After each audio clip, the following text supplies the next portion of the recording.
ಧನ್ಯರು ಋಷಿ ದದೀಚಿಗಳು. ಅವರ ಬಲಿದಾನದಿಂದ ರಾಕ್ಷಸ ವೃತ್ತಾಸುರನ ಅಂತ್ಯವಾಯಿತು. ದೇವಿ ಸುವರ್ಚಾಗೆ ಆಧ್ಯಾತ್ಮಿಕದ ಒಂದು ಶಕ್ತಿ ಇತ್ತು. ಅದರಿಂದ ಅವಳು ಪಕ್ಷಿಗಳ ಭಾಷೆಯನ್ನ ಅರ್ಥ ಮಾಡ್ಕೊಳ್ತಿದ್ಲು. ಋಷಿ ದದೀಚರು ತಮ್ಮ ಪ್ರಾಣತ್ಯಾಗ ಮಾಡದೆ ಹೋಗಿದ್ದಿದ್ರೆ ಅವರ ಅಸ್ಥಿಯಿಂದ ಇಂದ್ರದೇವನಿಗೆ ವಜ್ರಾಸ್ತ್ರ ಹೇಗೆ ಸಿಗುತ್ತಿತ್ತು? ಮಹಾದೇವ, ಇದೇ ಕಾರಣಕ್ಕಾಗಿಯೇ ಅವರು ನನ್ನನ್ನು ತವರಿಗೆ ಕಳಿಸಿದ್ದು.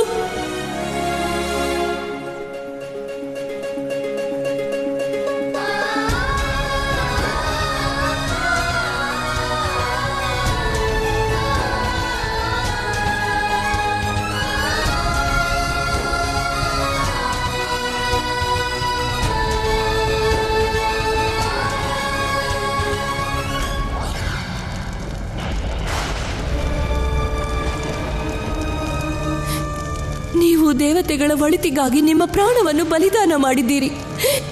ನಾವು ಸಹ ನಿಮ್ಮ ಬಳಿ ಬರಲು ನಮ್ಮ ದೇಹವನ್ನು ತ್ಯಾಗ ಮಾಡುತ್ತಿದ್ದೇವೆ.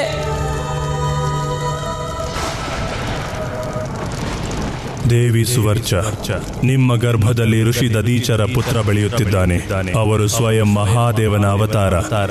ಆ ಮಗುವಿನ ಜನನ ಆಗುವವರೆಗೂ ನೀವು ನಿಮ್ಮ ದೇಹವನ್ನು ತ್ಯಜಿಸಲು ಸಾಧ್ಯವಿಲ್ಲ. ಏಕೆಂದರೆ ಆ ಮಗುವಿನ ಜನನ ಒಂದು ವಿಶೇಷ ಕಾರಣಕ್ಕಾಗಿ ಆಗುತ್ತಿದೆ.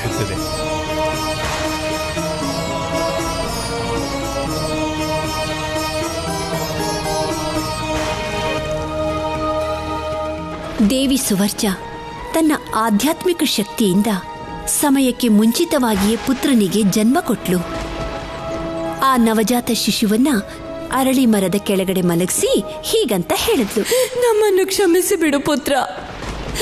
ಈ ಜನ್ಮದಲ್ಲಿ ನಾವು ತಾಯಿಯ ಕರ್ತವ್ಯವನ್ನು ನಿಭಾಯಿಸಲು ಆಗುತ್ತಿಲ್ಲ. ನಮ್ಮನ್ನು ಕ್ಷಮಿಸು.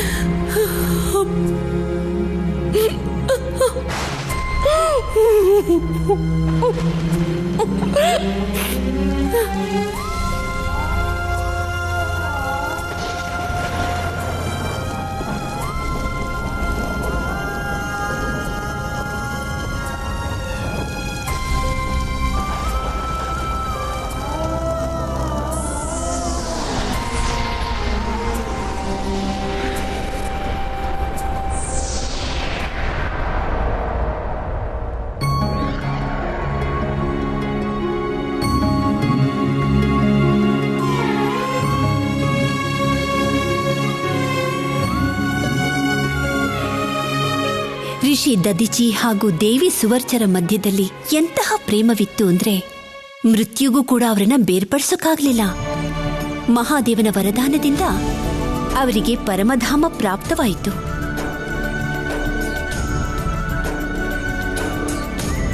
ಅವರೇ ಧನ್ಯರು. ಅಮ್ಮ, ಮುಂದೆ ಆ ಶಿಶುವಿನ ಕತೆ ಏನಮ್ಮ? ನೀವಿಷ್ಟು ಹೊತ್ತು ಕೇಳಿಸ್ಕೊಂಡ್ರಲ್ಲ, ಆ ಶಿಶುನೇ ಮಹಾದೇವನ ಅವತಾರ. ಈ ಮಾತು ಬ್ರಹ್ಮಾಂಡದಲ್ಲೆಲ್ಲ ಹರಡೋಯ್ತು. ಬ್ರಹ್ಮದೇವರು ಪ್ರಪ್ರಥಮವಾಗಿ ದೇವರ್ಷಿ ನಾರದರಿಗೆ ಈ ಮಾತನ್ನ ಹೇಳಿದ್ರು. ಆಮೇಲೆ ದೇವರ್ಷಿ ನಾರದರು ಈ ವಿಷಯನ ಎಲ್ಲಾ ದೇವತೆಗಳಿಗೂ ತಿಳಿಸಿದ್ರು. ಹಾಗಾದ್ರೆ ಆ ಶಿಶು ಬಹಳ ವಿಶೇಷವಾಗಿದ್ದು ಅಲ್ವಾ ಅಮ್ಮ? ಹೌದು ಮಾರುತಿ, ಅವರಂತೂ ಸಂಪೂರ್ಣವಾಗಿ ನಿಮ್ಮ ಹಾಗೆ ಇದ್ರು. ಎಲ್ಲಾ ದೇವತೆಗಳಿಗೂ ಆ ಮಗುವಿನ ಬಗ್ಗೆ ಎಷ್ಟು ಕುತೂಹಲ ಇತ್ತು ಅಂದ್ರೆ ಆ ಮಗುನ ನೋಡೋಕೆ ಎಲ್ಲರೂ ಹೊರಟ್ರು, ಮಹಾದೇವನ ಆ ಅವತಾರದ ದರ್ಶನವನ್ನ ಮಾಡೋದಕ್ಕೆ.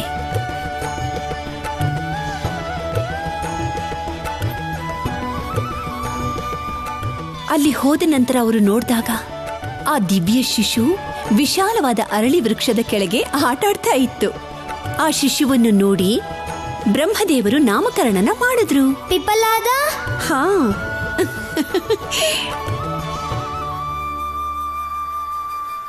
ನಂತರ ದೇವತೆಗಳು ಹರ ಹರ ಮಹಾದೇವ ಅನ್ನೋ ಉದ್ಘೋಷವನ್ನು ಮಾಡ್ತಿದ್ದ ಹಾಗೆ ಶಿಶು ಪಿಪ್ಪಲಾದನ ಮೇಲೆ ಆಕಾಶದಿಂದ ಪುಷ್ಪವೃಷ್ಟಿ ಆಯಿತು. ಅತಿ ಅದ್ಭುತ. ಅಂದರೆ ಮಹಾದೇವನ ಅವತಾರಕ್ಕೆ ಪೃಥ್ವಿ ಮೇಲೆ ಅದ್ಭುತ ಸ್ವಾಗತ ಆಯ್ತಾ? ಶಿವಶಂಭುವಿನ ಕೃಪೆ ಇರೋದೇ ಹಾಗೆ. ಕೆಲವೇ ಕ್ಷಣಗಳಲ್ಲಿ ಶಿಶು ಪಿಪ್ಪಲಾದ ದೊಡ್ಡವನಾಗ್ಬಿಟ್ಟ. ಅಷ್ಟೇ ಅಲ್ಲ, ಅಲ್ಲೇ ಕೂತ್ಕೊಂಡು ತಪಸ್ಸನ್ನ ಆಚರಿಸಕ್ ಶುರು ಮಾಡ್ದ.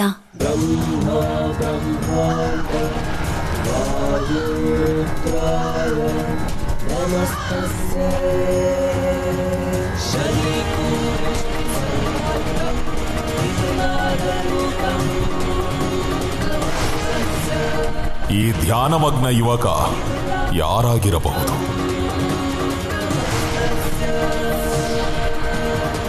ನಾರಾಯಣ ನಾರಾಯಣ, ಪ್ರಣಾಮಗಳು ಶನಿದೇವ.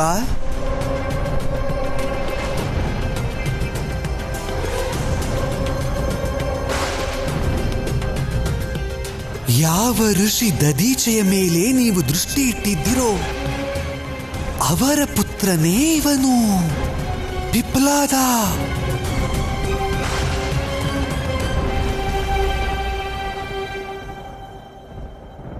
ತಮ್ಮ ತಂದೆಯ ಮೃತ್ಯುವಿನ ಪ್ರತೀಕಾರಕ್ಕಾಗಿ ಕಠೋರ ತಪಸ್ಸನ್ನು ಮಾಡುತ್ತಿದ್ದಾನೆ ಶನಿದೇವ.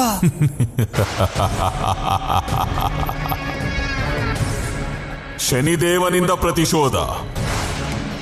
ತನ್ನ ಜನಕನ ಮೃತ್ಯುವಿನಿಂದ ಪಾಠವನ್ನು ಕಲಿತಿಲ್ಲವೆನಿಸುತ್ತದೆ. ತಂದೆಯ ಗುಣ ತಾನೇ ಮಗನಲ್ಲೂ ಬರಲು ಸಾಧ್ಯ? ತಂದೆಯ ದದೀಚೆಯ ಗುಣ ಪಿಪ್ಲಾದನಲ್ಲೂ ಬಂದಿರಬಹುದು. ಆ ತಪೋಬಲ ಇಲ್ಲೂ ಇರಬಹುದು. ನೀವು ಎಚ್ಚರಿಕೆಯಿಂದ ಇರಿ ಶನಿದೇವ. ದೇವಋಷಿ, ನಾವು ಸ್ವಯಂ ಮಹಾದೇವರನ್ನು ಬಿಡಲಿಲ್ಲ. ಅವರ ಮೇಲೆಯೂ ನಮ್ಮ ವಕ್ರದೃಷ್ಟಿಯನ್ನು ಬೀರಿದೆವು ನಾವು. ಈ ತುಚ್ಛ ಯುವಕ ಯಾವ ಲೆಕ್ಕ ನಮಗೆ? ಎಲ್ಲಿಯ ತನಕ ಇವನು ತನ್ನ ಮಿತಿಯಲ್ಲಿರುವನೋ ಸುರಕ್ಷಿತನಿವನು. ಮುಂದೆಂದಾದರೂ ಇವನು ನಮ್ಮನ್ನು ಮಿತಿ ಮೀರಿ ಕೆಣಕಿ ಬಿಟ್ಟರೆ ಇವನ ಅಂತ್ಯ ಅತಿ ಭಯಂಕರವಾಗಿರುತ್ತದೆ. ನಾರಾಯಣ ನಾರಾಯಣ.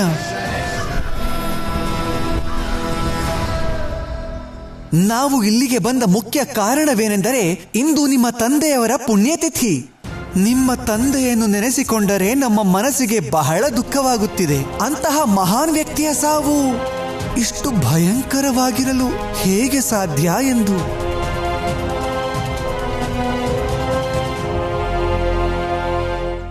ಏನಾಗಿತ್ತು ಅವರಿಗೆ ದೇವಋಷಿ?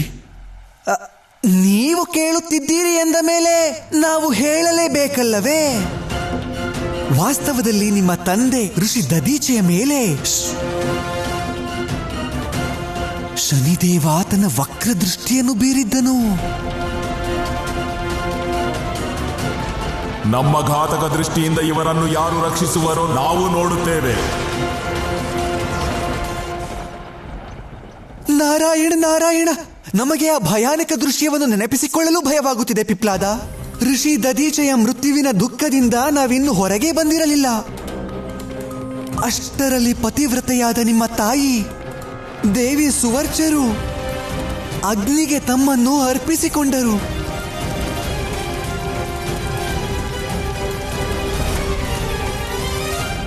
ಅಂದರೆ ನಮ್ಮ ತಂದೆ ತಾಯಿಯ ಮೃತ್ಯುವಿಗೆ ಕಾರಣರಾದವರು ಆ ಶನಿದೇವ. ಶನಿದೇವನಿಗೆ ಯಾವ ಅಧಿಕಾರವಿದೆ ತನ್ನ ವಕ್ರದೃಷ್ಟಿಯನ್ನು ಯಾರ ಮೇಲಾದರೂ ಬೀರಲು? ನಾರಾಯಣ ನಾರಾಯಣ, ನಿಮಗೆ ಹೇಗೆ ಹೇಳುವುದು ಪುತ್ರ? ಅವರು ಮಕ್ಕಳನ್ನು ಸಹ ಬಿಡುವುದಿಲ್ಲ. ಆ ನಿಮ್ಮ ಮಿತ್ರ ಇದ್ದನಲ್ಲ ಸುಕೇತು, ಸಣ್ಣ ವಯಸ್ಸಿನಲ್ಲೇ ಅಂಗವೈಕಲ್ಯವಾಗಿತ್ತು.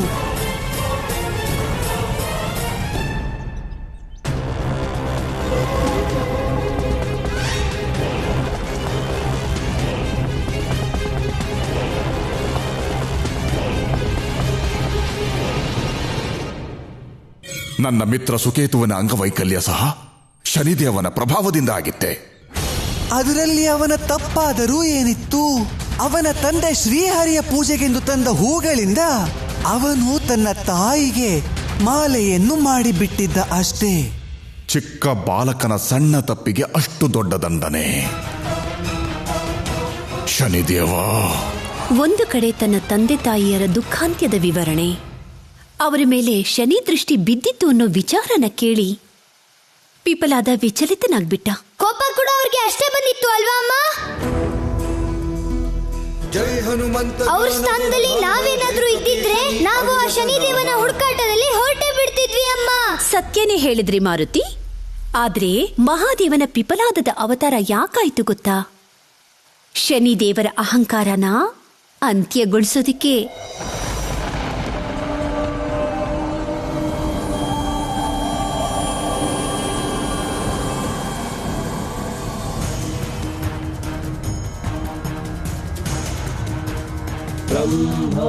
ಯಾರು ಈ ಮನುಷ್ಯ?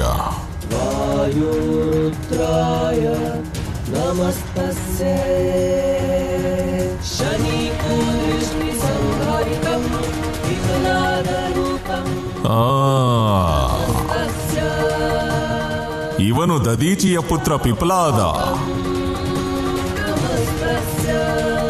ಅಲ್ಲೇ ನಿಲ್ಲು.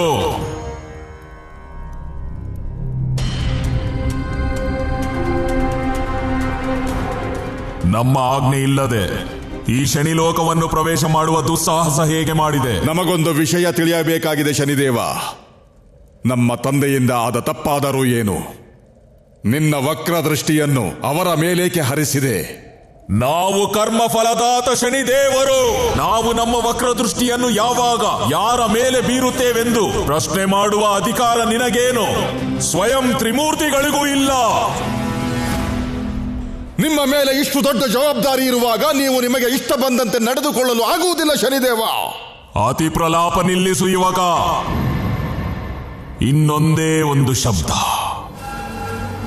ಘೋರ ಸಂಕಟಕ್ಕೆ ಸಿಲುಕಿಸುತ್ತದೆ ನಿನ್ನನ್ನು. ನಮ್ಮ ಶಕ್ತಿಯ ಪ್ರಭಾವದ ಅರಿವಿಲ್ಲ ನಿನಗೆ. ಅದೇ ಶಕ್ತಿಯನ್ನೇ ತಾನೇ ಅಸಹಾಯಕ ಮಕ್ಕಳ ಮೇಲೆ ಪ್ರಯೋಗಿಸುವುದು ನೀನು. ಏಕೆಂದರೆ ಅವರು ನಿನ್ನನ್ನು ಎದುರಿಸಲಾಗುವುದಿಲ್ಲ.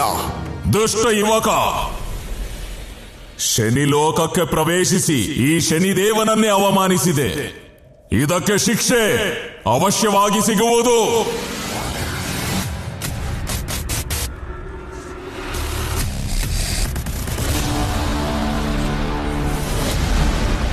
ಅರ್ಥವಾಯಿತೆ? ಶನಿದೇವನನ್ನು ಪ್ರಚೋದಿಸುವ ಪರಿಣಾಮ ಅರ್ಥವಾಯಿತೆ?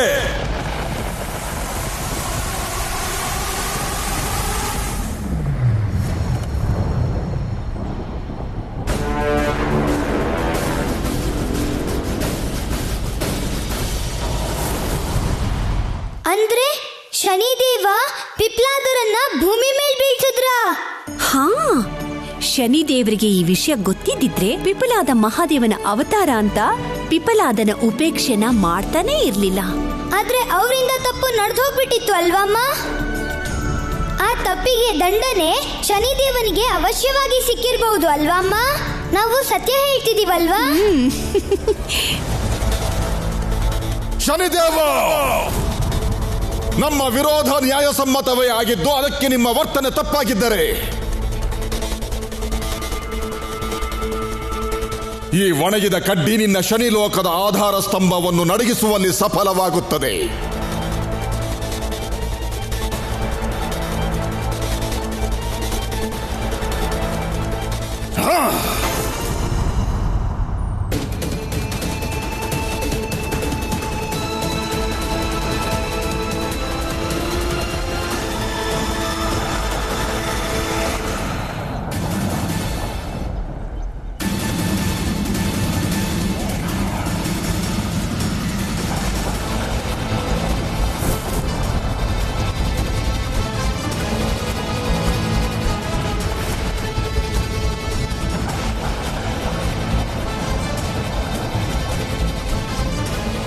ಅಸಂಭವ.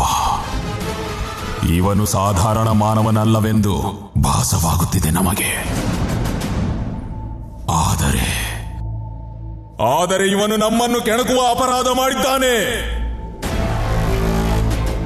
ನೀನು ನಮ್ಮ ಧೈರ್ಯವನ್ನು ಪರೀಕ್ಷಿಸಿದೆ ಯುವಕ.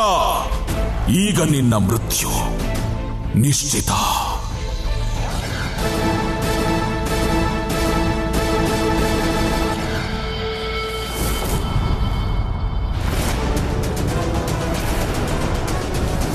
ಒಪ್ಪಿಕೊಳ್ಳಿ ಶನಿದೇವ, ಅಹಂಕಾರದ ಬುದ್ಧಿ ನಿಮ್ಮನ್ನು ದುಷ್ಟನನ್ನಾಗಿ ಮಾಡಿದೆ ಎಂದು. ಇದರ ಉತ್ತರ ನಮ್ಮ ಮುಂದಿನ ಪ್ರಹಾರ ನೀಡುತ್ತದೆ.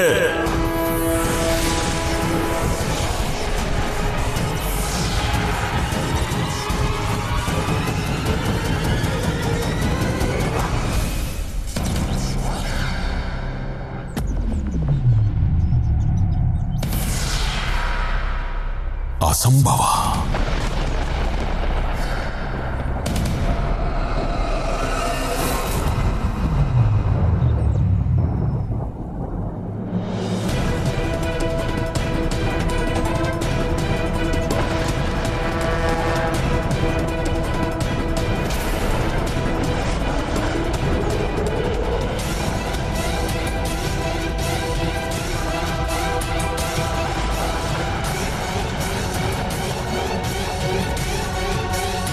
ಅವಶ್ಯವಾಗಿ ಇವನ ಹಿಂದೆ ಯಾವುದೋ ಅಸಾಧಾರಣ ಅಲೌಕಿಕ ಶಕ್ತಿ ಇದೆ.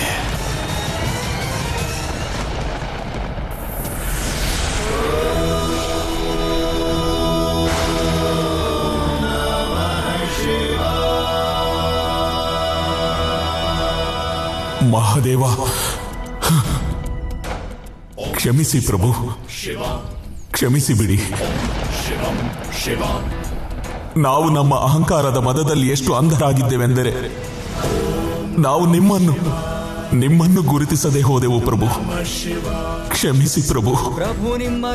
ನಿಮ್ಮ ಈ ಪಶ್ಚಾತ್ತಾಪ ನಿಜವೇ ಆಗಿದ್ದರೆ ಒಂದು ಪ್ರತಿಜ್ಞೆ ಮಾಡಿ, ಇಂದಿನಿಂದ ಯಾವುದೇ ನಿರಪರಾಧಿ ವ್ಯಕ್ತಿಯ ಮೇಲೆ ನಿಮ್ಮ ವಕ್ರದೃಷ್ಟಿಯನ್ನು ಬೀರುವುದಿಲ್ಲವೆಂದು, ಜೊತೆಗೆ ಅಸಹಾಯಕ ಮಕ್ಕಳನ್ನು ಮತ್ತು ವೃದ್ಧರನ್ನು ದಯೆಯ ದೃಷ್ಟಿಯಿಂದ ನೋಡುತ್ತೀರೆಂದು. ನಾವು ವಚನ ನೀಡುತ್ತೇವೆ ಪ್ರಭು, ಇನ್ನೆಂದಿಗೂ ಹೀಗಾಗುವುದಿಲ್ಲ.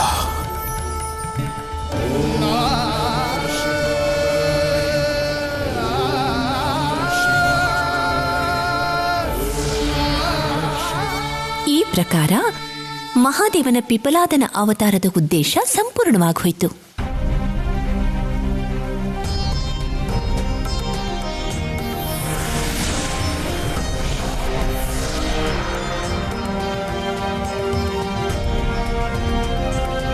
ಮಹಾದೇವ ಅವತಾರವಾದ ಪಿಪಲಾದರಿಗೆ ಜಯವಾಗಲಿ. ರುದ್ರಾವತಾರ ಬಾಲಮಾರುತಿಗೆ ಜಯವಾಗಲಿ. ಹರ ಹರ ಮಹಾದೇವ. ಹರ ಹರ ಮಹಾದೇವ. ಪ್ರಭು, ನಿಮ್ಮ ಈ ಮಹಾಲೀಲೆಯ ವಿಶೇಷ ಅಧ್ಯಾಯ ಅತ್ಯಂತ ರೋಚಕ ಮತ್ತು ಜ್ಞಾನವರ್ಧಕವಾಗಿತ್ತು. ಭವಿಷ್ಯದಲ್ಲಿ ವಿಷ್ಣು ಅವತಾರದ ಸಹಾಯಕನಾಗಿ ಮಹಾಬಲಿ ಹನುಮಂತ ರಾಮನ ಯಾತ್ರೆಯಲ್ಲಿ ವಿಶೇಷ ಪಾತ್ರ ವಹಿಸಬೇಕು. ಅದಕ್ಕಾಗಿ ಈ ಅಧ್ಯಾಯ ಬಹಳ ಮಹತ್ವಪೂರ್ಣವಾಗಿತ್ತು ದೇವಿ. ಅವತಾರಗಳು, ಅವರ ಕಥೆಗಳು, ಅದರಿಂದ ಕಲಿಯುವ ಪಾಠಗಳಿಂದ ಹನುಮಂತನಿಗೆ ವಿಶೇಷವಾದ ಶಕ್ತಿ ಸಿಕ್ಕಿದ್ದಲ್ಲದೆ ಅವರು ಈಗ ತಮ್ಮ 11 ಮುಖಗಳ ಅವತಾರಕ್ಕೆ ಬಹಳ ಹತ್ತಿರ ಬಂದಿದ್ದಾರೆ. ಜೈ ಹನುಮಂತ ಜ್ಞಾನ ಗುಣಧಾಮ, ಜೈ ಕಪೀಶನಿ ಅವಿರತ ನಾಮ. ಮಾರುತಿ, ಮಾರುತಿ, ಎಲ್ಲಿದ್ದೀರಾ ನೀವು? ಬೇಗ ಬನ್ನಿ ಮಾರುತಿ, ನೀವು ಕಥೆ ಕೇಳೋ ಸಮಯ ಆಯ್ತು. ನಡೀರಿ ಅಮ್ಮ. ಇಷ್ಟು ಬೇಗನಾ? ಮೊದಲು ನೀವು ನಿಮ್ಮ ಸ್ನಾನ ಭೋಜನವನ್ನ ಮುಗಿಸಿ. ಸ್ನಾನ ನಾವು ಮೊದ್ಲೇ ಮಾಡಾಯ್ತು ಅಮ್ಮ. ಹಾ ಹಾ, ಮತ್ತೆ ಭೋಜನ? ಮಾರುತಿ,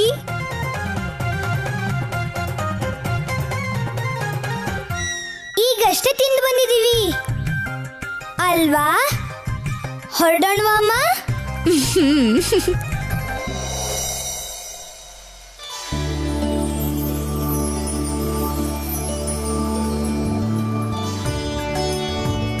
ಹರ ಹರ ಮಹಾದೇವ. ಇದು ಯಾವ ಅವತಾರದ ಮೂರ್ತಿಯಮ್ಮ? ಇದು ಮಹಾದೇವನ ಭಿಕ್ಷುವರಿಯ ಅವತಾರ. ಈ ಕಥೆಯನ್ನ ನಿಮಗೆ ನಾವು ಹೇಳ್ತೀವಿ. ನಾವು ಕಥೆಯನ್ನ ಮನಸ್ಸಿಟ್ಟು ಕೇಳ್ತೀವಿ, ನೀವು ಹೇಳಿ ಅಮ್ಮ. ಒಳ್ಳೇದು. ಇದು ಬಹಳ ವರ್ಷಗಳ ಹಿಂದಿನ ಕಥೆ. ರಾತ್ರಿ ಹೊತ್ತಾಗಿತ್ತು.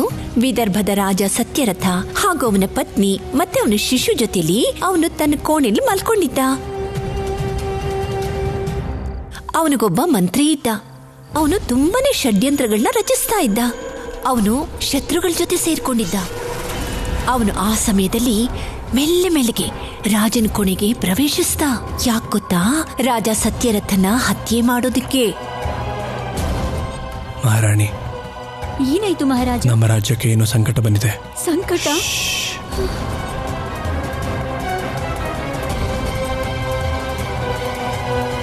ಮಂತ್ರಿ ಒಳಗಡೆ ಬಂದ ಕೂಡ್ಲೆ ರಾಜನ ತನ್ನ ಖಡ್ಗದಿಂದ ಹತ್ಯೆ ಮಾಡ್ಬಿಟ್ಟ.